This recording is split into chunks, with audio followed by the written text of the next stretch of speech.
અંબાજી બનશે ભવ્ય અને દિવ્ય. ₹1,632 કરોડના શક્તિ કોરિડોરનું સીએમ ભૂપેન્દ્ર પટેલે કર્યું ખાતમુહૂર્ત.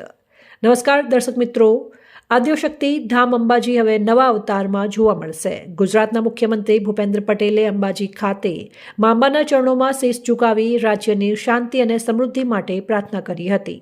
આ સાથે જ તેમણે અંબાજીના કાયાકલ્પ સમાન ₹1,632 કરોડના શક્તિ કોરિડોર પ્રોજેક્ટના પ્રથમ તબક્કાનું ₹950 કરોડનું ખાતમુહૂર્ત કરીને ભક્તોને મોટી ભેટ આપી છે. વડાપ્રધાન નરેન્દ્ર મોદીના વિકાસ ભી વિરાસત ભી મંત્રને સાકાર કરતા આ પ્રોજેક્ટમાં આગામી 25 વર્ષની જરૂરિયાતોને ધ્યાનમાં રાખવામાં આવી છે.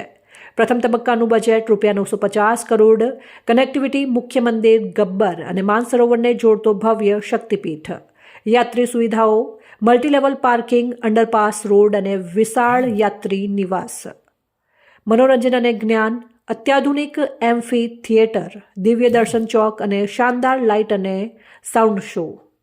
આ કાર્યક્રમ દરમિયાન મુખ્યમંત્રીએ જણાવ્યું કે વડાપ્રધાન મોદીની પ્રેરણાથી કાશી વિશ્વનાથ અને મહાકાલ લોકની જેમ જ અંબાજીનું હોલિસ્ટિક ડેવલપમેન્ટ થઈ રહ્યું છે. તેમણે ઉમેર્યું કે અંબાજી તારંગા રેલ પ્રોજેક્ટથી કનેક્ટિવિટી વધશે, જેનાથી માત્ર યાત્રિકોને સુવિધા નહીં મળે પરંતુ સ્થાનિક સ્તરે આર્થિક વિકાસ અને રોજગારીના નવા દ્વાર પણ ખુલશે. આ પ્રસંગે ઉપસ્થિત મંત્રી પ્રવીણભાઈ માળી અને ડોક્ટર જયરામભાઈ ગામિતે જણાવ્યું હતું કે ભાદરવી પૂનમના મેળામાં આવતા લાખો ભક્તો માટે આ કોરિડોર આશીર્વાદરૂપ સાબિત થશે. સરકાર માત્ર મંદિરનો વિકાસ નથી કરી રહી, પરંતુ વિકાસ બનાસકાંઠા જિલ્લાના આર્થિક માળખાને પણ મજબૂત કરી રહી છે. પાવાગઢમાં 500 વર્ષ પછી ધ્વજારોહણ અને અયોધ્યામાં રામ મંદિરના નિર્માણ બાદ હવે અંબાજીમાં શક્તિ કોરિડોરનું નિર્માણ એ ગુજરાતની સાંસ્કૃતિક ચેતનાનો નવો અધ્યાય છે. આ પ્રોજેક્ટ પૂર્ણ થતાં જ અંબાજી વિશ્વકક્ષાનું ટુરિસ્ટ ડેસ્ટિનેશન બની જશે.